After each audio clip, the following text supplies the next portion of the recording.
If you've never heard about switch barrels, I'm going to show you why they are absolutely amazing.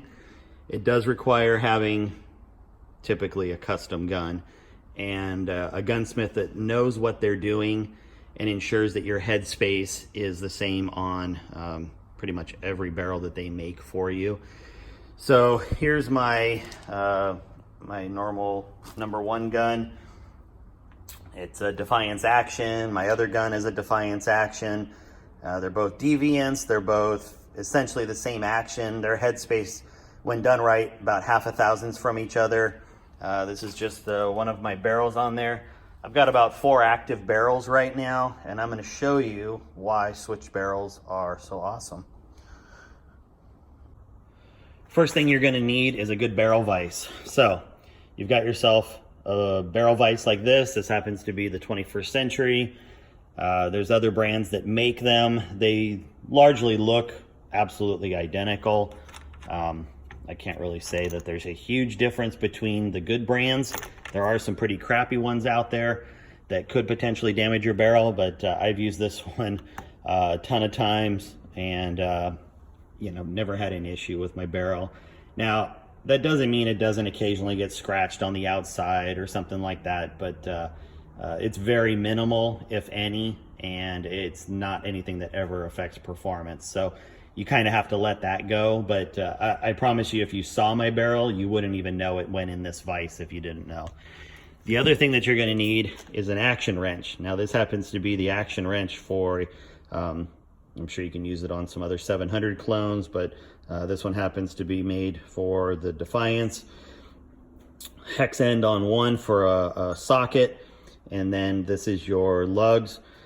And like I said, this is fairly universal, this particular one, but there are ones that are made for the different bat patterns or pandas or different things like that that are just a little more specialized. So make sure if you buy an action wrench that you either talk to the manufacturer or your gunsmith or somebody that knows what they're doing, so that you don't waste money just buying a nice chunk of steel that doesn't do anything for you.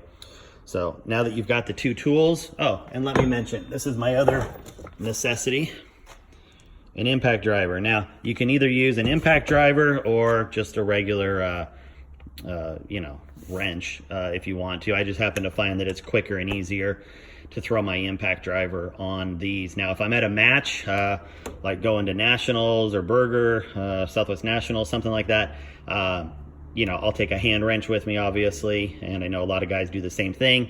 You can see that I've got this set up on a larger 2x4. That's because if I need to use this mobile, I have room here to take a set of wood clamps and clamp it to a table or whatever else it is. At one time, I had this set up to actually screw into my tailgate. Other guys will put these into their trailer hitches in different configurations. So there's a lot of ways to do switching barrels mobily, but this happens to be how I do it at home. What we're gonna do is we're gonna take our gun, barrel first, and we are going to insert it into the barrel vise. Now, I tend to leave enough space right here so that I'm obviously not worried about hitting anything, but I do try to go as far in as possible. If I have this mounted to a bench or something, I'll actually go a little bit closer. I just want to make sure that I don't damage my stock in any way. Like I said, I use a good old impact wrench. I've got my socket on there, and we're just going to snug this down.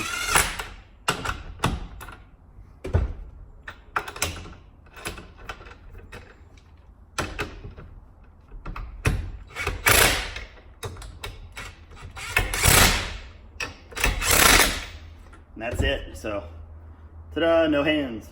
Anyway, so now that this is loose, what we're going to do is we are going to get ourselves a socket,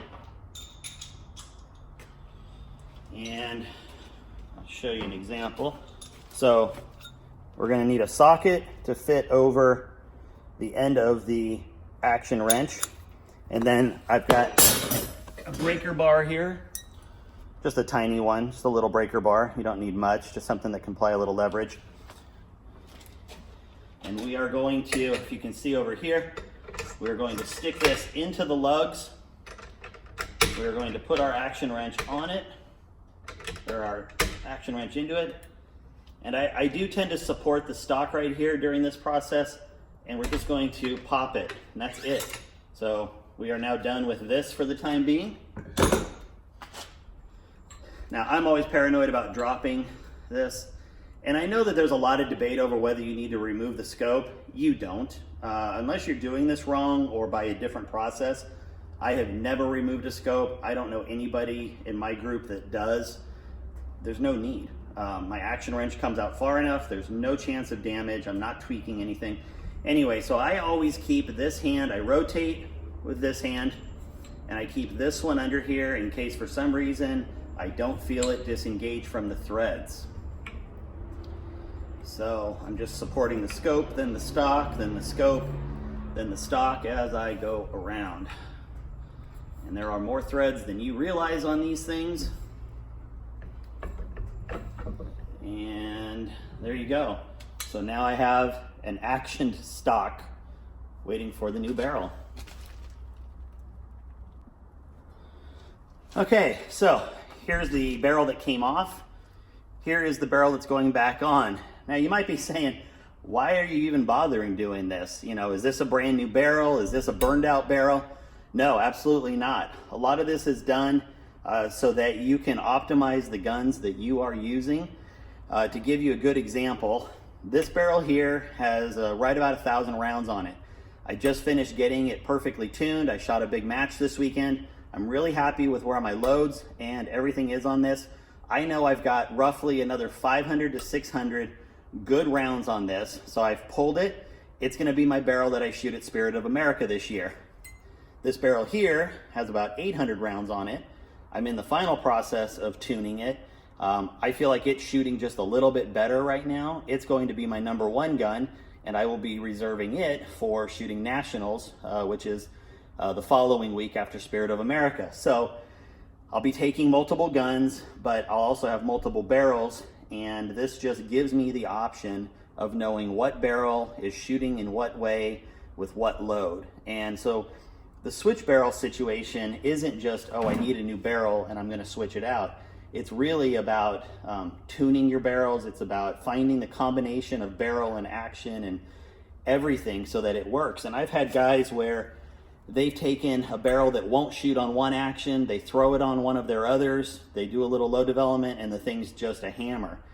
And you know, sometimes you just don't know. It's just a weird combination sometimes. So here's the old barrel, here's the new barrel, here's what we're gonna do. So I am going to set my barrel down there. We are going to loosen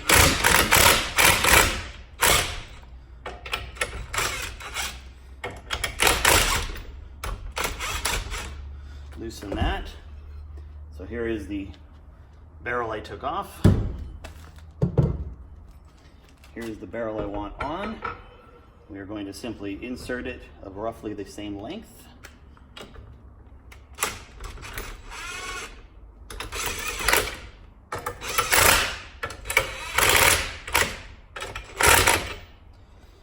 That's nice and secure.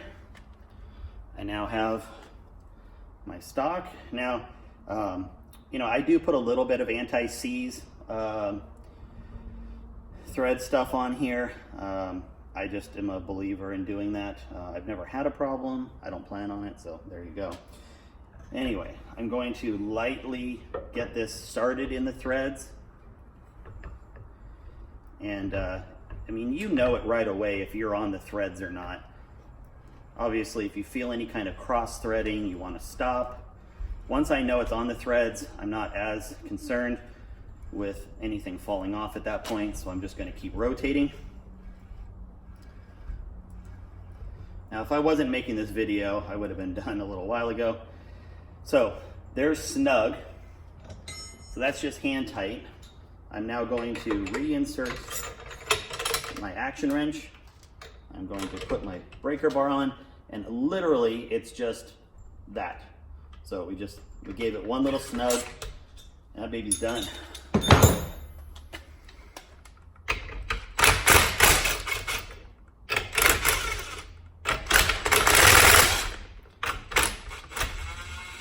Now, There are people out there who will say there is no way this gun is indexed correctly. There is no way that this gun is going to shoot exactly the same as it did before. I promise you, if this is done right by your gunsmith, I can take these barrels on and off all day long and they will always shoot the same as I put them back on. It's just the way it goes when it's done right. So, have any questions? Let me know.